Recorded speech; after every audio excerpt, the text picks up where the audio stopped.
पावसाळी अधिवेशना अगोदर operation tiger पुन्हा होणार. उभाटाचे काही जण तुमच्या संपर्कात आहेत, लवकरच तुमच्या पक्षात प्रवेश करणार अशी जोरदार चर्चा सुरू आहे. काय सांगाल? पावसाळ्याच्या अधिवेशनापूर्वी नाही तर पूर्वीपासूनच आमच्याकडे प्रवेशांची प्रक्रिया सुरू आहे. तुम्ही पाहत असाल एकनाथ शिंदे साहेबांच्या नेतृत्वामध्ये रोज प्रवेश होता. रोज तुम्ही मुंबई महानगरपालिकेचं पाहाल तर जवळपास 40च्या वर नगरसेवक, अनेक पदाधिकारी यांनी पक्षामध्ये प्रवेश केलेला आहे. आणि हे ऑपरेशन टायगर ज्यांचं नाव सर्वांनी मिळून दिलेलं आहे त्याचं आता पुन्हा आणखीन जोमाने सुरुवात होते. या सोमवारपासून जी काही मोठी चांगली कार्यकर्ते आहेत, ज्यांना पक्षामध्ये विचारलं जात नाही, ज्यांची दखल घेतल्या जात नाही, असे अनेक लोक आहेत, ते आता उभाटाला कंटाळून शिवसेनेत प्रवेश करत आहेत आणि ही प्रक्रिया आमची जोमात सुरू होणार आहे. ऑपरेशन टायगरमधलं टायगर कोण आहे? आमचे टायगर एकच आहेत, एकनाथ शिंदे साहेब, आणि त्यांच्या नेतृत्वाखाली हे सर्व प्रवेश होत आहेत. बरं, महाराष्ट्रातील फडणवीस, मिंधे, अजितदादा यांच्या महायुती सरकारमध्ये सध्या जोरदार नाराजी रंगलेला आहे. सगळं लवकरच पडेल, पाशवी प्रकार सुरू आहे असं सामनामध्ये लिहिलं आहे साहेबांनी. सामनामध्ये लिहिलं याचा अर्थ तुम्ही समजून घ्या, याचं सर्व उलटं होणार आहे. सामनामध्ये लिहिणारा आणि बोलणारा याचं माझ्या गेल्या 2.5 वर्षामध्ये एखादं तरी स्टेटमेंट दाखवा की त्यांनी भाकीत केलं आणि ते खरं झालं. म्हणून शुभ बोल रे नाऱ्या असं त्याला बोलावं लागेल. म्हणून तो कधी शुभ बोलणार नाही आणि त्याचं बोलण्याने काही होणार सुद्धा नाही. आमचं सर्व आलबेल आहे. लढा आपल्या मुंबईचा असं उद्धव ठाकरेंनी टॅगलाईन तयार केली आहे आणि आता मुंबई महापालिकेच्या तयारीला लागलेले आहे. नाही, लढा आता मुंबईचा कसला आला? बरं झालं आणखीन मुंबई महाराष्ट्रापासून वेगळी होणार नाही, आणखीन तो सूर आवडला नाही. हे तिसऱ्या पट्टीमध्ये तो सूर घेतील. ते आपली मुंबई आता गुजरातकडे जाणार, महाराष्ट्रापासून तुटणार, हे आणखीन वाक्य बाकी आहेत, हे डायलॉग बाकी आहेत. म्हणून मुंबईचा वाटोळा करणाऱ्यांच्या हातात आता मुंबई राहणार नाही, तर ती शिवसेना भाजपच्या ताब्यात राहील आणि आमचा भगवा तिथे फडकेल. एक 6 खासदारांचा जो मुद्दा आहे की 6 खासदार येणार,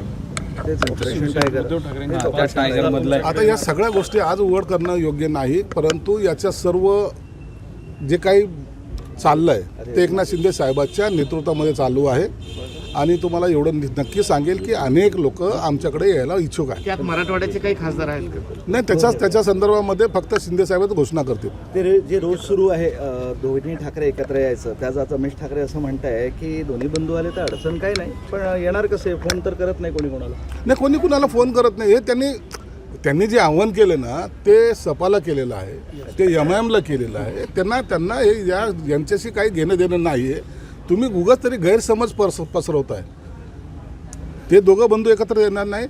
जे मांडणी त्यांना करायची ना, तर हिंदुत्ववाले जे काही पक्के विचार घेऊन चाललेत ना, त्यांना ही वेगळ्या पद्धतीची मांडणी करायची आणि त्याची सुतोवाच त्यांनी केलेलं आहे. आणि आज जर पाहिलं तर त्यांच्याच पेपरमध्ये हेही आलेलं आहे की सपा त्यांच्याबरोबर सपापणानं काय MIM त्यांच्यावर बोलणे करायला तयार आहेत.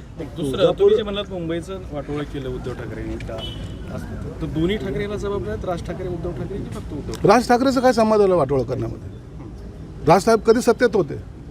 राजसाहेबांनी अनेक वेळेला या मुंबईचं नाही महाराष्ट्राची ब्ल्यूप्रिंट तयार केली होती. कधी त्याला ॲक्सेप्ट केलं नाही? केलं. 95च्या काळामध्ये सुद्धा त्यांनी केली होती.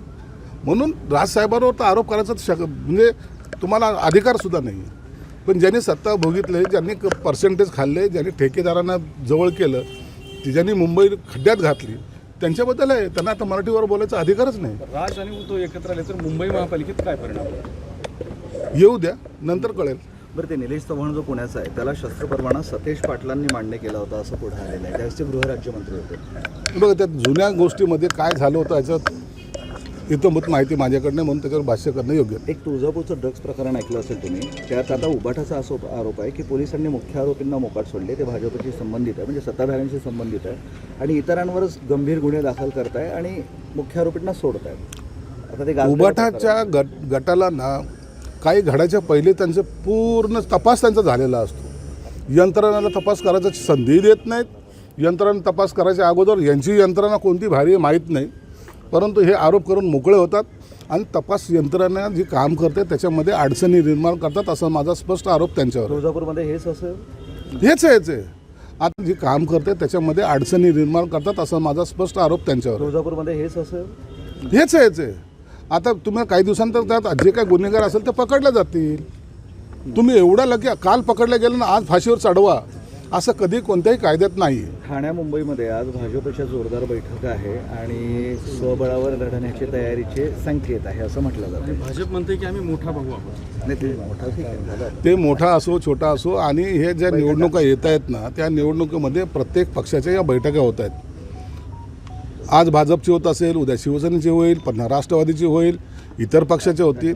ही निवडणुकीची पूर्वतयारी म्हणून प्रत्येक पक्ष हा आपली भूमिका वठवत असतो आणि अशा बैठका घेत असतो. विरोधी पक्षनेते अंबादास दानवेंना तुम्ही एक इशारा दिला होता, तो इशारा त्यांनी फारच गांभीर्याने घेतलाय आणि राज्यपालांकडे त्यांनी चक्क तक्रार केली. जाऊ द्या, तो झाला विषय.